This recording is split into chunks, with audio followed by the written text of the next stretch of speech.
بسم اللہ الرحمن الرحیم ان الحمد للہ والصلاة والسلام علی من لا نبی بعد اما بعد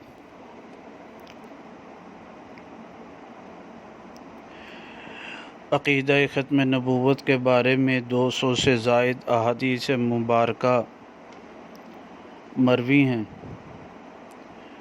ان کی تخریج کی جا رہی ہے۔ آج 44ویں حدیث مبارکہ بیان کی جا رہی ہے۔ یہ حدیث مبارکہ مجمع الزوائد جلد نمبر 7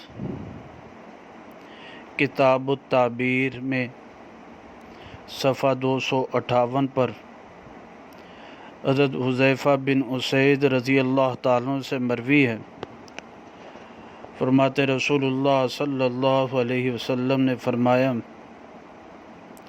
ذہبت النبوہ فلا نبوۃ بعدی الا المبشرات، نبوت ختم ہو گئی، چلی گئی، پس میرے بعد کوئی نبوت نہیں مگر صرف مبشرات ہیں۔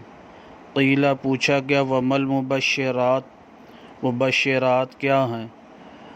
قال، آپ علیہ الصلاۃ والسلام نے فرمایا، الرؤیا الصالحہ یراها الرجل او تری له، نیک خواب ہے کہ دیکھے اس کو مرد یا اس کے لیے دیکھا جائے۔ یہ روایت مبارکہ طبرانی میں بھی بزار میں بھی آتی ہے۔ اس کا حوالہ مجموع الفوائد والے نے دیا ہے۔ اللہ سبحانہ تعالیٰ صحیح سمجھ